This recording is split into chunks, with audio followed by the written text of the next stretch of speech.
All right, music fans, welcome back. Harmless Dave here, talking real music in real time for a few real people out there just like you and just like me.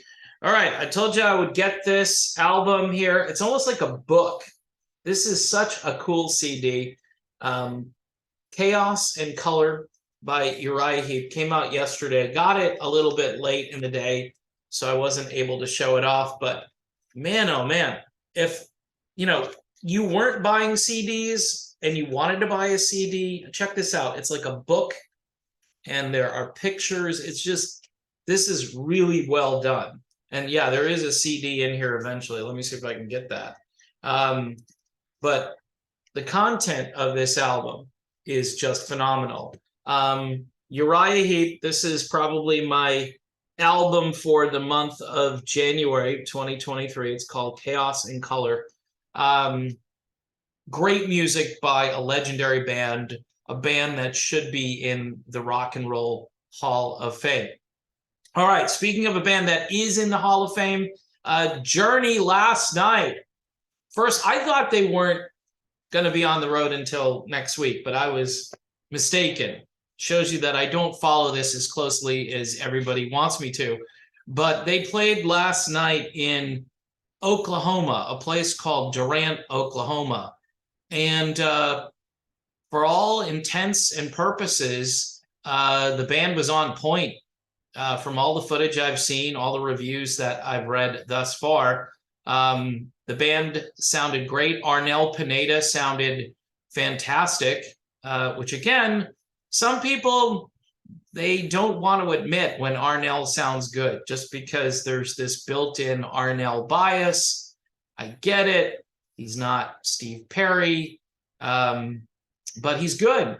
And he continues to kind of hoist this thing on his back with all of the distractions going on between Team Sean and Team Kane. What was kind of weird is Neal's wife posted something over on Instagram where Neal walks out, and this is probably a sound check, and he plays the song Of a Lifetime, which, again, is a good theme for the 50th anniversary. But, I've heard that nobody wants to really delve into this jazz fusion stuff and perform it. Hence, that's why there's no Greg Raleigh. That's why you're not going to hear Topaz or any of these old songs from that very first album, which I think is a pretty interesting record. In fact, if you're a fan of that, you'll probably dig the Uriah Heep stuff because it's more progressive and it isn't your run-of-the-mill pop stuff that people expect from the band Journey. But really, that's the band's roots. So if you're going to do justice to 50 years, you probably should play one of these songs in your set, in your live show. But the band did not. They kept it very safe. What they've been doing, see if I can check the set list here, is they front load Don't Stop Believin'. That ends up being song number 3. So if you've gone to the show wanting to hear that song and you're okay, at that point you can leave, right? It might help, with getting out of there if you're not a fan of being stuck in a parking lot waiting for the traffic to leave.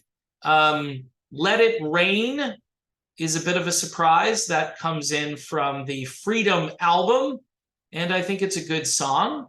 I don't know if you include it in this set list, but I think there are better songs that you could do from Freedom if you're going to do one. But it's the typical Only the Young, Stone in Love, Don't Stop Believin', Lights, Send Her My Love, which, by the way, Jason Derlotka sings on his own really well. Feeling That Way and Anytime, with John singing the Feeling That Way part, I think is pretty interesting. They've been doing that for a while with John, but off and on, maybe in honor of Greg Raleigh. That gets put in there, but of course there is no Greg, which is kind of sad, but I don't know. I don't think he's going to be showing up here during this tour. Mother, Father, which is where Dean Castronovo gets to sing, and he always knocks it out of the park. And really no surprises, 20 songs, other than Let It Rain and Feeling That Way Anytime. I don't think the set list is all that creative. It's the same old, same old. And all this stuff, people, is focus tested. These shows are designed for casual Journey fans. Yeah, Dead or Alive, okay, that's in the set, and that kind of surprised me. But again, I don't know. I mean, I guess you could do songs like from Trial by Fire. They never do anything from Trial by Fire, which is interesting. And they could spend a little more time on the Roy Thomas Baker stuff, which I think is some of their best produced material from their career. But then again, you know, this is about name ID, song recognition. This is how you play it safe. This is how you make fans happy. They show up maybe to hear one song in particular. And most of these are songs that people know. Although there are some reviewers that complained about Only the Young. They called it like 80s drivel or whatever it was. Hurry up and get to the big song here. You know, Stone in Love, which is a great track, which people on YouTube wonder, how come Stone in Love wasn't a hit song for Journey? It was. I have a book. It's called Mainstream Rock Radio, which again is a format that is still around, but is largely ignored. If you're going back through the archives and you're looking for Billboard hit songs, top 40 hit songs. See, we lived through an era where there were multiple formats and different charts that you could cling to. You know, you're not going to get, you know, a countdown, I don't believe, of mainstream rock charts every week, like you did with Casey Kasem and American Top 40.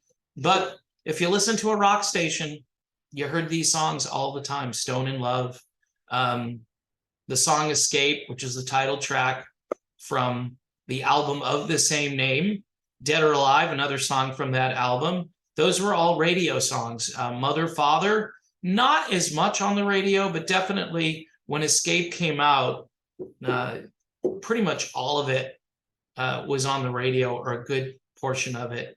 I'd say like 60 or 70% of the album you were hearing on either top 40 or rock radio. And some of the more liberal, we'll call them liberal, not the kind of liberal that I usually talk about, but the more liberal radio stations would just play what they wanted to play. You know, this is back in the day when people like yours truly could just drop the needle on a track and play it and not get in trouble and not get run out of the radio station, before the days of focus testing. So anyway, it appears that Journey survived the first night, and reports are coming in basically saying that Journey puts drama aside. And I kind of told everybody that the tour was going to happen. I'm joking around now about, you know, a possible fist fight on stage. I will say this, that Neal Schon on the stage is as far away as Jonathan Cain, from Jonathan Cain, as he possibly can be. And, you know, and he's kind of hanging out with Jason Durlatka a little bit. That's what we saw during the sound check, is it was Neal Schon and Jason Durlatka performing an instrumental version of A Lifetime. And it was pretty good, by the way. So if you got into the sound check, if you're able to hear that, at least you got some history of the band going on there. Otherwise, you just heard 20 songs, maybe 16 or 17 of which are fairly predictable and heard almost every time at Journey shows. Again, there are songs from Raised on Radio that you could slip in there to make the set a little more interesting. In fact, I probably wouldn't even do anything off of Freedom. I hate to say it. I don't know. I would have to think about that a little bit more. But this is a classic rock world we're living in. People don't care about new music, even though I continue, folks, to try to sell it to you. And I'm not working for these guys at all, but man, oh man, one more time on this album with all of this amazing, I mean, look at this. It's, again, it's a lot of fun to buy a CD and look at pictures and look at lyrics and look at who's playing what, and you get more familiar with the band that way. But this is a top album, I believe, for this year. So you need to check it out. If you're not a fan of Uriah Heep, I get it. It's not everybody's cup of coffee, but you know, there's not a lot to choose from out there. I mean, it just, melodic rock is, it's out there, but you really got to go looking for it. Anyway, folks, thanks for watching. Don't forget to subscribe, hit the bell for notifications, Patreon for $1 a month. YouTube memberships are available. You just hit the join button and you're a member, and that helps the channel a lot. Revenue, again, is starting to slide because the Journey controversy is starting to subside a little bit. The court case, I think, is in March. Yeah, I've got to cover some other things on the channel. The Journey stuff is really great for the channel, but it's just good if you watch the videos. Maybe watch some new band videos that I've posted. We got German bands and Swedish bands, and I'm working on getting another really cool band on, I believe from Germany, called Barnabas Sky. You've got to check this out because it is phenomenal. All right, again, thanks, and yeah, I will see you soon.